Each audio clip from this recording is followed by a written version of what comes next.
الحمد لله نحمده ونستعينه ونستغفره ونؤمن به ونتوكل عليه ونعوذ بالله من شرور أنفسنا ومن سيئات أعمالنا من يهده الله فلا مضل له ومن يضلله فلا هادي له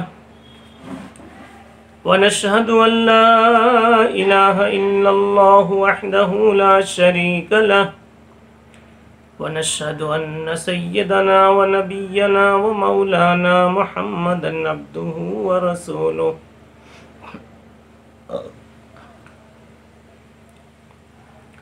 صلى الله تعالى عليه وعلى آله وصحبه وبارك وسلم تسليما كثيرا كثيرا أما بعد فأعوذ بالله من الشيطان الرجيم بسم الله الرحمن الرحيم إذا جاء نصر الله والفتح ورأيت الناس يدخلون في دين الله أفواجا فسبح بحمد ربك واستغفره إنه كان توابا وقال تعالى يا أيها الذين آمنوا اتقوا الله حق تقاته ولا تموتن إلا وأنتم مسلمون وقال تعالى يا أيها الذين آمنوا كتب عليكم الصيام كما كتب على الذين من قبلكم لعلكم تتقون وقال رسول الله صلى الله عليه وسلم من لزم الاستغفار جعل الله له من كل هم فرجا ومن كل ضيق مخرجا ورزقه من حيث لا يحتسب رواه أبو داود أو كما قال رسول الله صلى الله عليه وسلم۔ معزز حاضرین، بزرگوں، دوستوں اور ساتھیوں، صبح ہوتی ہے شام ہوتی ہے، زندگی یوں ہی تمام ہوتی ہے۔ ہر ابتدا کی ایک انتہا ہے، ہر موجود کے لیے ایک عدم ہے، ایک دن اس موجود کا معدوم ہو جانا ہے۔ ایک بہت بڑی نعمت رمضان المبارک کی شکل میں اللہ جل جلالہ نے نصیب فرمائی تھی۔ ابتدا ہوئی یکم رمضان سے اور اس نعمت کی اب انتہا ہونے کو ہے۔ ہمیں اب اس کی انتہائی گھڑیوں میں کیا کرنا ہے، آج کے مذاکرے میں اسی کو جاننے کی کوشش کرنا ہے۔ کل یہ بات بتلائی گئی تھی کہ اپنا محاسبہ کیا جاوے، اسی سے ملتی جلتی ایک ہدایت ملتی ہے کہ ہمیں استغفار کا اہتمام کرنا چاہیے۔ اللہ کے صفاتی نام میں ایک نام غفار ہے، ایک نام غفور ہے، ایک نام غافر ہے۔ مغفرت سے جڑے ہوئے یہ تین نام حق تعالی شانہ کے اسماء حسنہ میں ملتے ہیں۔ وہ غافر ہے، وہ غفور ہے، وہ غفار ہے۔ غافر مغفرت کرنے والا، غفور بہت بہت مغفرت کرنے والا، بار بار مغفرت کرنے والا، ہمیشہ مغفرت کرنے والا، اور غفار، بار بار مغفرت کرنے والا۔ بندے مختلف قسم کے ہیں۔ ایک بندہ وہ ہے جسے ہم اس کے جرم کے آئینے میں اسے ظالم کہہ سکتے ہیں، یہ چھوٹا بندہ، چھوٹا مجرم ہے۔ ایک بندہ وہ ہے جو اس سے بڑا مجرم ہے، وہ ہمیشہ جرم کرتا رہتا ہے، اسے ظلوم کہا جا سکتا ہے۔ ایک اور بندہ ہے جو بار بار ظلم کرتا ہے، ظلم پر ظلم کرتا ہے، اسے ظلام کہا جا سکتا ہے۔ جس طرح ہمارے جرائم سے متعلق 3 درجات تھے، ظالم، ظلوم، ظلام، اسی طرح اللہ کی مغفرت کے بھی 3 درجات تھے، غافر، غفور، غفار۔ فَقُلْتُ اسْتَغْفِرُوا رَبَّكُمْ ثُمَّ تُوبُوا إِلَيْهِ۔ اللہ تعالیٰ نے استغفار کا حکم دیا ہے۔ فَقُلْتُ اسْتَغْفِرُوا، اپنے رب کے سامنے استغفار کرنا چاہیے۔ استغفار نصوص سے یہ معلوم ہوتا ہے، قرآن کی اس سورہ سے جس کی ابھی تلاوت کی گئی، کہ ہر عمل خیر کی انتہا استغفار پر ہونی چاہیے، ہر عبادت کے خاتمے پر استغفار ہونے چاہیے، ہر نیکی کی آخری سطر میں استغفار ہونا چاہیے۔ اذا جاء کی جو سورہ پڑھی گئی، سورۃ النصر، اس میں حق تعالی شانہ جناب محمد الرسول اللہ صلی اللہ تعالی علیہ وسلم کو حکم دے رہے ہیں کہ اے پیغمبر، آپ کو دنیا میں نے جس مقصد کے لیے بھیجا، اب وہ مقصد پورا ہونے کو ہے، مقصد کی تکمیل ہو رہی ہے۔ اس لیے جب آپ وہ دن دیکھ لیں کہ واللہ کی نصرت آ گئی، اذا جاء نصر اللہ والفتح، مکہ بھی فتح ہو گیا، وَرَأَيْتَ النَّاسَ يَدْخُلُونَ فِي دِينِ اللَّهِ أَفْوَاجًا، اور آپ دیکھیں کہ جماعت کی جماعت، فوج کی فوج اسلام میں داخل ہونے کے لیے آ رہی ہے۔ اللہ کے دین میں دور دور سے لوگ جماعتیں بنا کر آ رہے ہیں۔ اب آپ کا کام ہے فَسَبِّحْ بِحَمْدِ رَبِّكَ وَاسْتَغْفِرْهُ إِنَّهُ كَانَ تَوَّابًا۔ اس میں 2 کام اللہ نے سکھایا کہ اے پیغمبر، اب آپ کے ذمے 2 کام، ایک ہے تسبیح و تحمید، کہ اللہ کی تسبیح اور تحمید میں لگ جائیے، اور دوسرا کام استغفار ہے۔ آج رمضان المبارک کی جب آخری گھڑیاں آنے کو ہیں، ہمارے ذمے بھی یہ سورہ بتا رہی ہے کہ 2 کام ہمارے ذمے ہیں۔ سیدنا رسول اللہ صلی اللہ علیہ وسلم پر جب یہ سورہ اتری تو بعض صحابہ کرام کو تو اس سے خوشی ہوئی، اس معنی کر کے کہ اس میں مکہ کے فتح ہونے کی خوشخبری ہے، دور دور سے لوگوں کو کے ایمان میں آنے کی بشارت ہے، کہ جماعتیں بنا کر لوگ آئیں گے، اسلام کا بول بالا ہوگا۔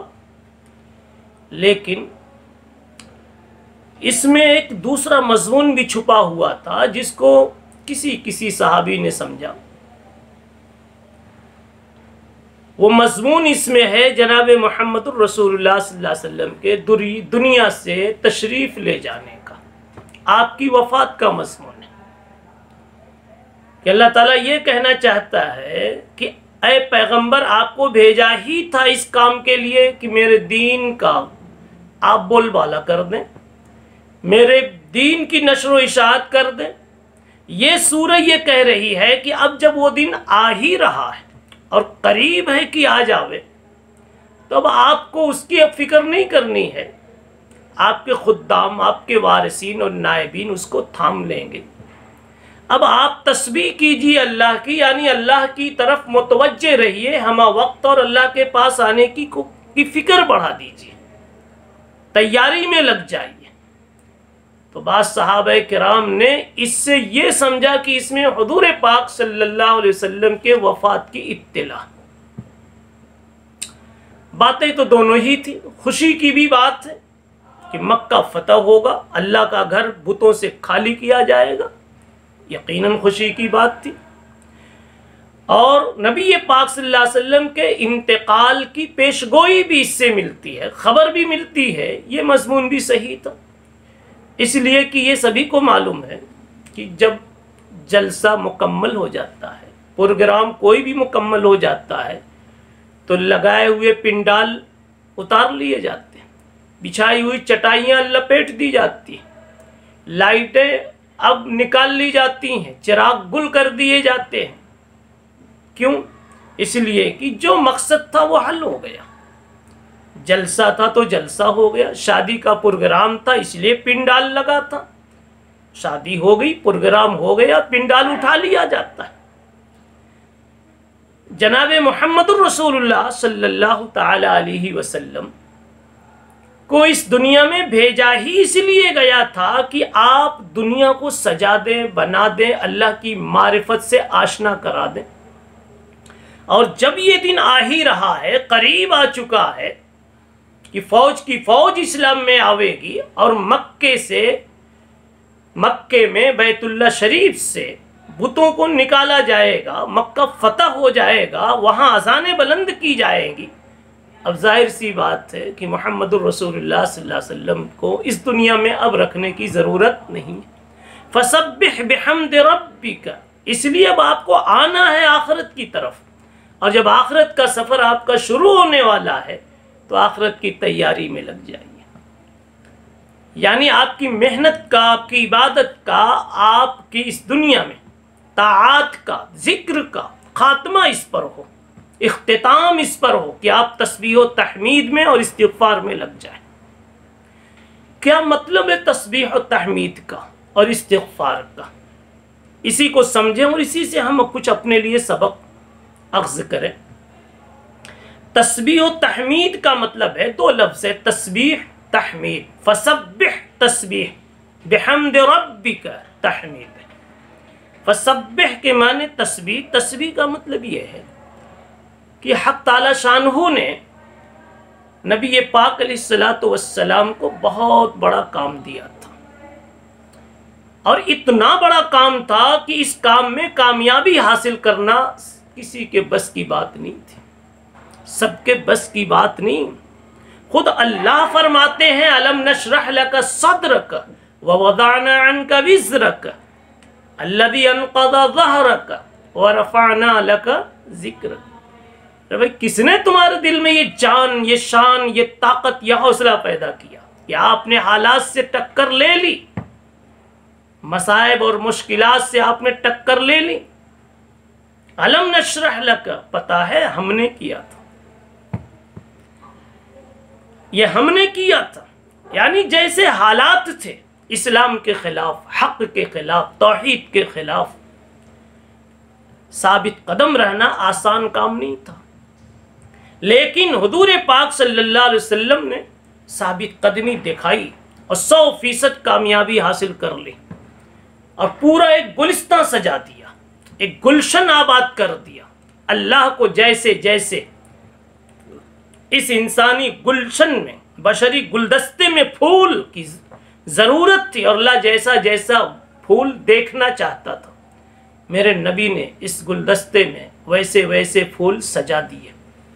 صدق و صفا کا پھول ابو بکر کو بنا کے سجا دیا، عدالت کا پھول عمر کی شکل میں، حیا کا پھول عثمان کی شکل میں، قضا کا پھول علی کی شکل میں، اور دوسرے صحابہ کرام میں جو امتیازی خوبیاں تھی، یہ کہہ لو کہ ان کی خوبیوں کے پھول ان کی شکلوں میں میرے مصطفیٰ محمد الرسول اللہ صلی اللہ علیہ وسلم نے سجا دیا۔ ان لکل امت امیناً وامینۃ ہذہ الامہ عبیدۃ بن الجراح۔ عبیدہ ابن جراح اس امت میں امین بن کر کے ممتاز ہوئے، امانت کے پھول۔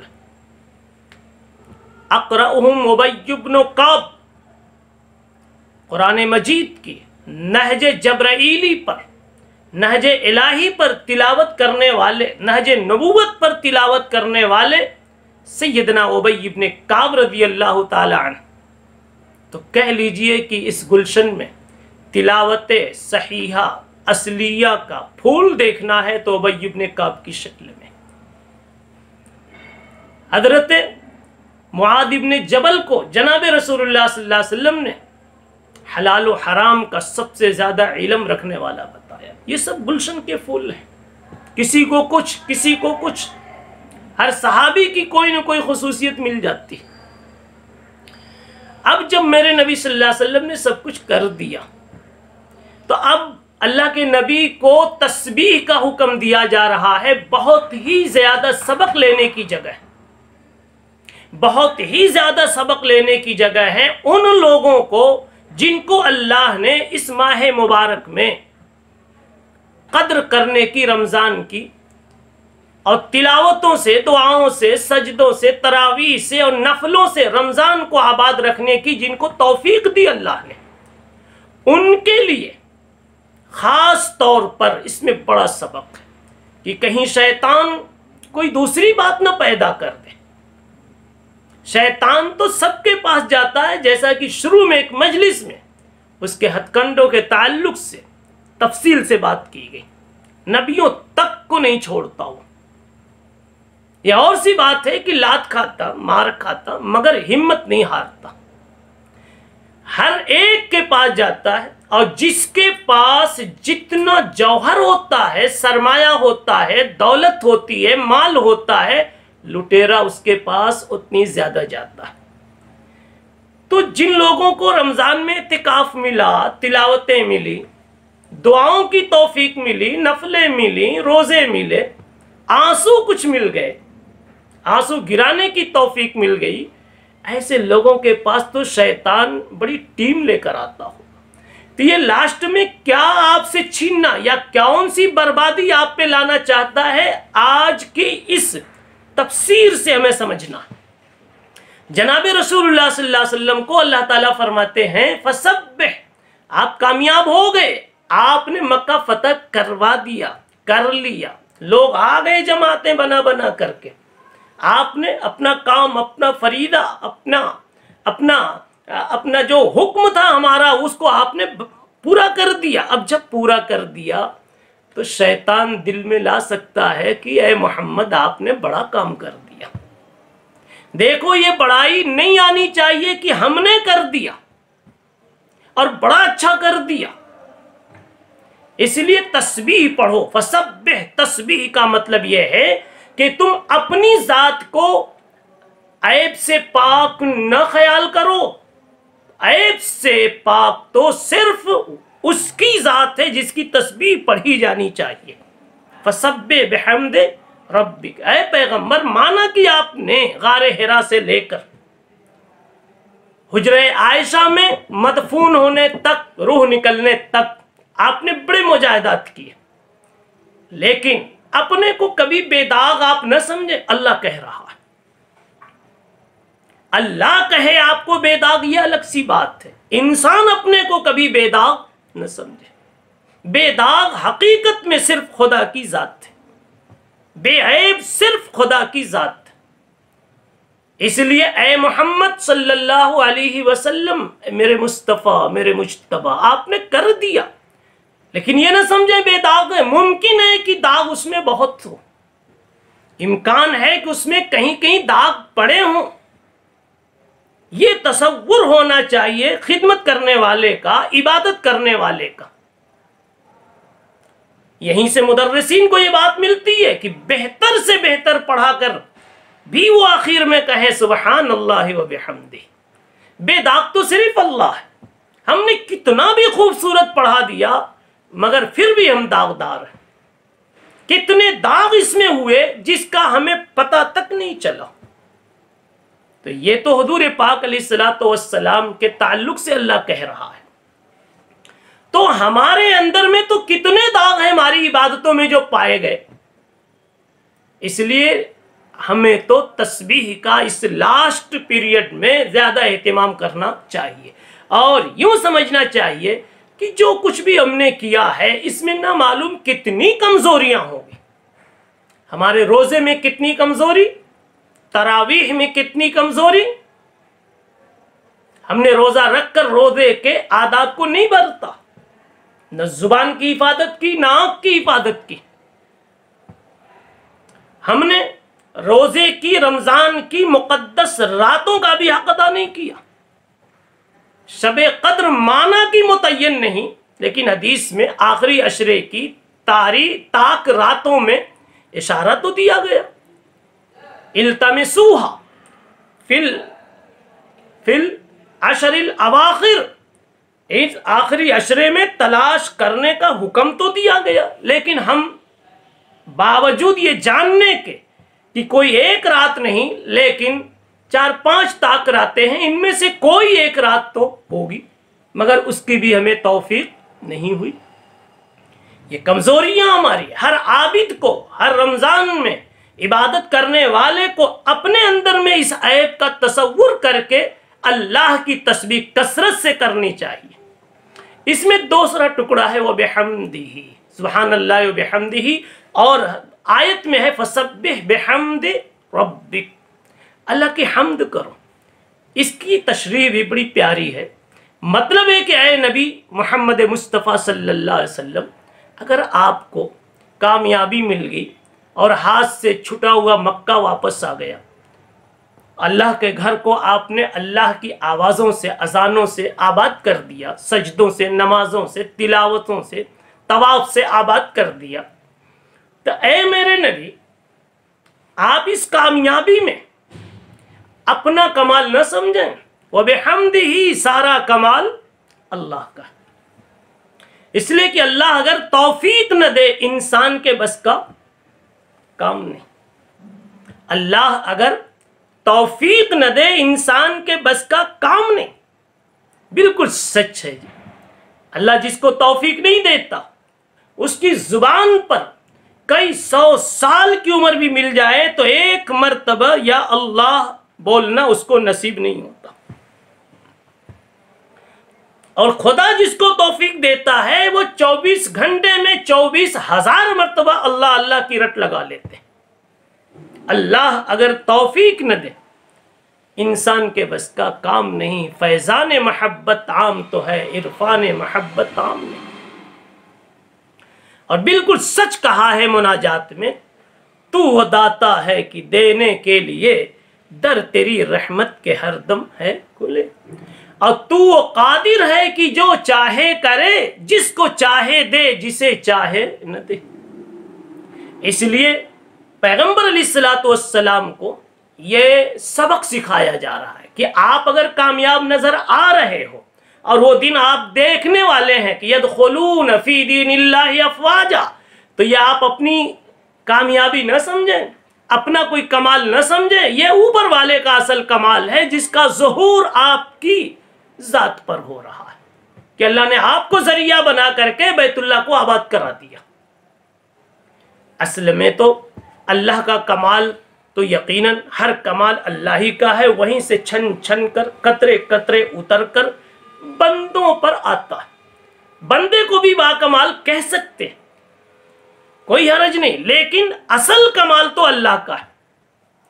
اس لیے بندے کو جب کبھی باکمال لوگ کہنے لگے اور بندے کو بھی کبھی خیال ہونے لگے تو اللہ نے اس عجب کی بیماری سے، اور عجب جب ترقی کرتا ہے، خود پسندی جب ترقی کرتی ہے تو تکبر میں وہ تبدیل ہو جاتی ہے.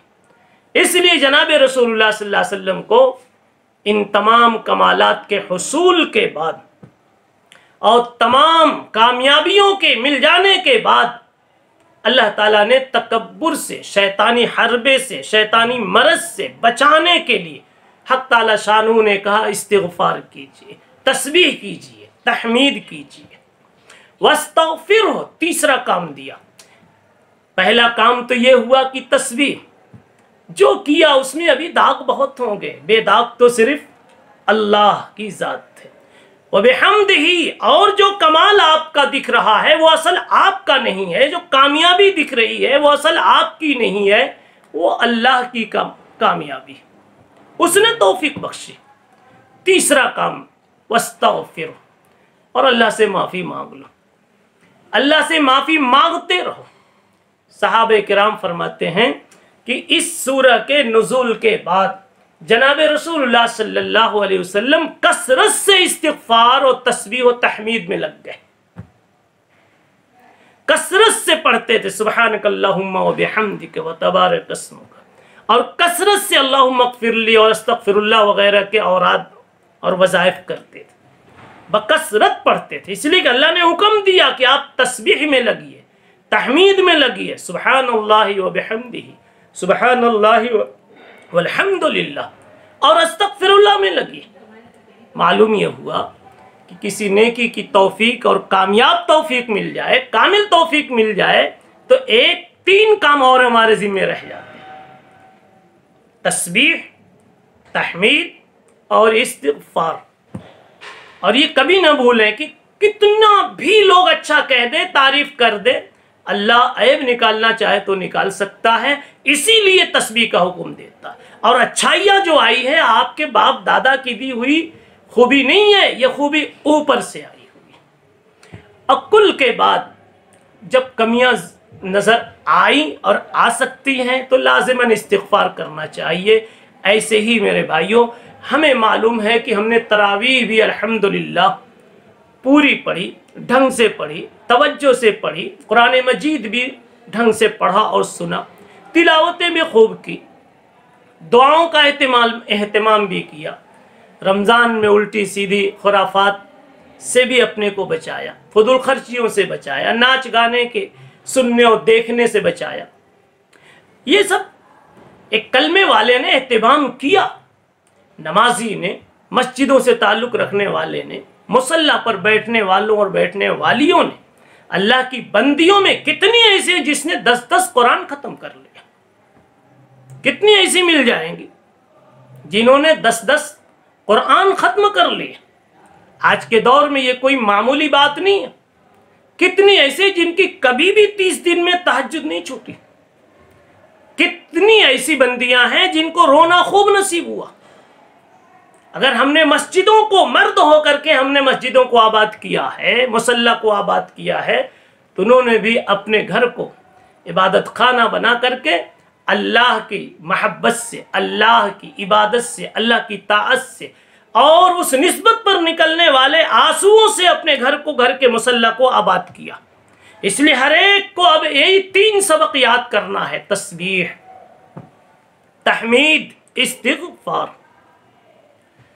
تسبیح کا یہ فائدہ ہوگا کہ جب نبی پاک علیہ السلام کو کہا گیا کہ آپ یہ نہ سمجھیں کہ بے داغ دکھ رہا ہے تو بے داغ ہے، بے داغ تو صرف اللہ ہے، کچھ نہ کچھ داغ تو ہوگا۔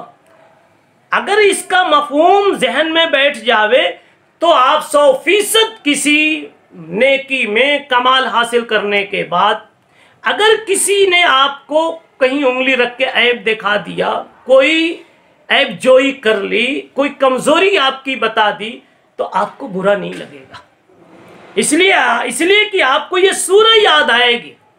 بھئی میرے نبی کو کہا جا رہا ہے کہ بے داغ تو صرف وہ ہے، اس کو کہو بے داغ، اپنے کو نہ کہو۔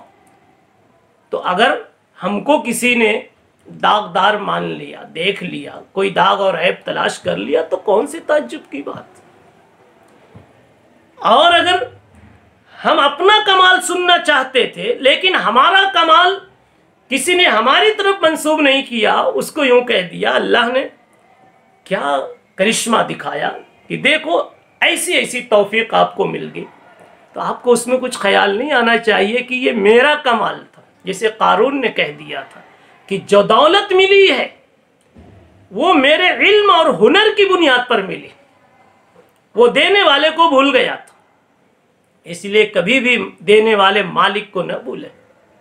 آپ سن رہے ہیں، یہ سننے کا کان جو ملا ہے کہ دین کی باتیں سننے کی توفیق اس کو ہوئی، خدا کی طرف ذہن جانا چاہیے۔ یہ بولنے والی زبان، اس کو سوچ کر کہ حق بولنے کی مہینے بھر توفیق ملی، اس کے تعارف، اس کی صفات کے تعارف کی توفیق ملی، اور آج ہم الغفار کو لے کر کے، الغفور کو لے کر کے، الغافر کو لے کر کے اسی کا تعارف کرانا چاہتے ہیں، اسی کی سورہ کی تفسیر کرنا چاہتے ہیں، اسی کے کلام کی تشریح کرنا چاہتے ہیں۔ یہ سب توفیقات اسی کا کمال ہے، وہ نہ دیتا تو ہم کیا کر لیتے؟ کیا نبیوں کے گھر میں کفار پیدا نہیں ہوئے؟ کیا نبیوں کے گھر میں اولاد میں کافر نہیں پیدا ہوئے؟ نوح علیہ السلام کی اولاد میں آپ دیکھیے نا، اللہ نے کافر بنا کر یہی تو بتایا کہ میں جہاں سے جو چاہوں کر سکتا۔ اس لیے آج کا سبق یہ ہے کہ اللہ کی صفت غفاریت کو اس وقت مستحضر کیا جائے۔ اللہ نے اپنا نام غفار رکھا، میں بہت بخشنے والا، بہت بخشنے والا۔ ایک طرف تو اس سے خوشی پیدا ہوتی، بہت بخشنے والا، اس کا مطلب دوسرا بھی نکلتا ہے جس سے ہمیں شرمندگی بھی ہوگی۔ کیا؟ ارے بہت بخشنے والا اس لیے کہا کہ بندہ تو بہت جرم کرنے والا ہے، تو جتنا تیرا مرض اتنی میری طرف سے دوا، جتنے تیرے زخم اتنی میری طرف سے مرہم، اتنی پٹی اتنی علاج۔ غفار کا مطلب یہ ہے کہ بندہ تو کوئی چھوٹا موٹا مجرم نہیں ہے، بار بار کا، اس میں مبالغے کے صیغے کا، غفار جیسے وہ بہت زیادہ معاف کرنے والا، ایسے ہی بندہ تو بہت زیادہ جرم کرنے والا۔ اس لیے اب رمضان شریف جا رہا ہے تو ہم اپنا جائزہ خود لیں۔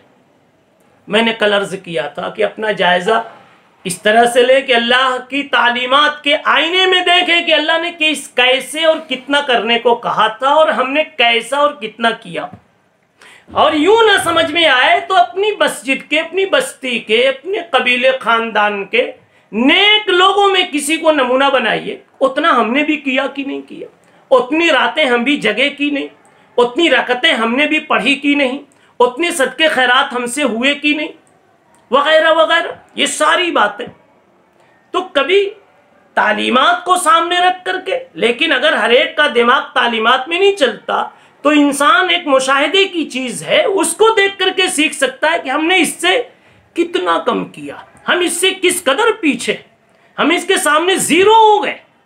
وہ تو روزانہ 10 پارے پڑھتا ہے، ہم سے تو 1 پارے کی بھی توفیق نہیں، وہ تو کبھی 10 منٹ بھی کہیں اپنا ضائع رمضان میں اس نے نہیں کیا، اور ہم نے تو کتنے اوقات برباد کر دیے۔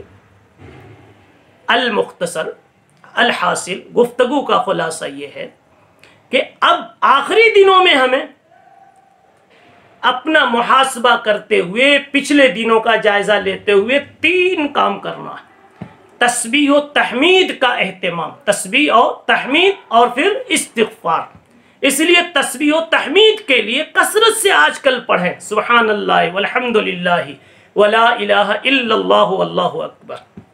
اس میں تسبیح بھی ہے اور تحمید بھی ہے، خوب پڑھیں سبحان اللہ والحمد للہ، تیسرا کلمہ سبحان اللہ والحمد للہ ولا الہ الا اللہ واللہ اکبر، اور اسی کے ساتھ پھر استغفار کے لیے پڑھیں استغفر اللہ ربی من کل ذنب واتوب الیہ، اللہم اغفر لی، اللہم اغفر لی، اللہم اغفر لی۔ اس طرح کے خوب الفاظ دہراتے رہیں اور پڑھتے رہیں، ہمارے بس میں جتنا ہے اتنا کرتے رہیں، باقی جو کمی رہ جاوے وہ اللہ سے کہہ دیں کہ اللہ اتنا ہی ہو سکا، اس سے زیادہ نہیں ہو سکا، اللہ میرے نفس کی یہ شرارت ہے، خباثت ہے، میرے نفس کی طرف سے سستی ہے، یا اللہ معاف کر دے، جتنا ہو گیا اتنے کو قبول کر لے، جو نہیں ہو سکا اللہ معاف کر دے۔ ایک بڑا پیارا واقعہ سنا تھا، میں آپ حضرات کو سنانا چاہتا ہوں۔ محمود غزنوی ایک بادشاہ اور اس کا ایک پیارا غلام ایاز، اس کے بڑے واقعے مشہور ہیں۔